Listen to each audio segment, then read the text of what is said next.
Hello, this is Alec Kerr, the film critic for the Conway Daily Sun, and I know I'm a few weeks late on this one, but I want to offer my thoughts on Duplicity.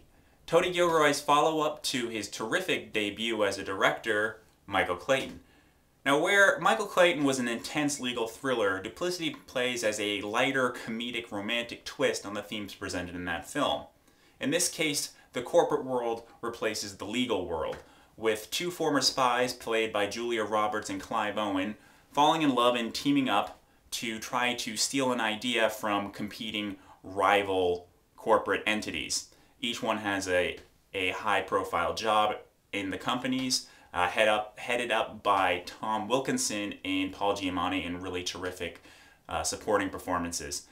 And this is kind of a throwback to movies like Charade, or Charade if you prefer, where it's much more about the actors and their chemistry and their charisma and their byplay and the banter they have.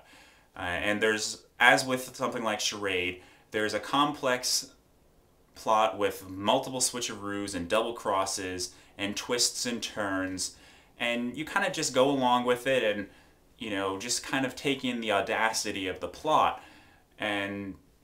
But really, you just kind of there to watch the actors play off of each other.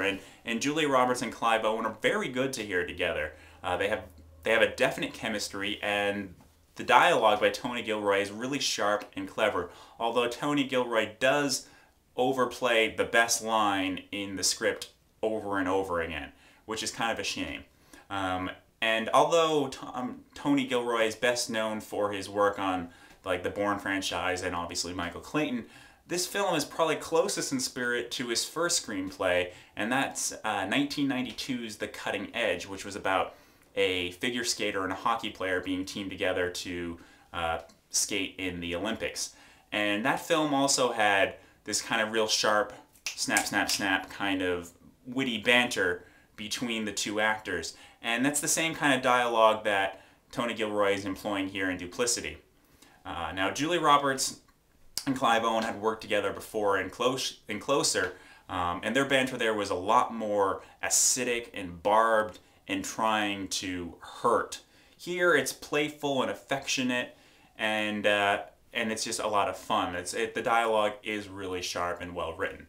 There's one scene that falls really short, though, and it's the same fault that Tony Gilroy had 17 years ago in The Cutting Edge. Is when he gets away from the witty dialogue and has to just have a romantic scene, he doesn't seem to know how to write it.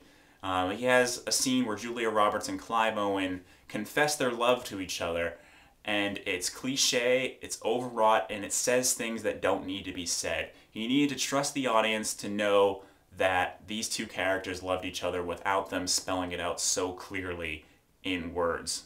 We knew they were in love with each other, it didn't need to be said.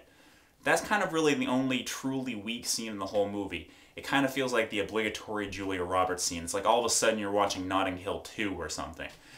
But that being said, this is a really sharply put together movie, and it's not terrific, but it's a lot of fun. It's kind of like a souffle. It's light, it's fluffy, it's delicious, but it's not very substantial. So you just kind of go along with the ride and have a good time. Anyway, those are my thoughts. This is Alec, and keep watching.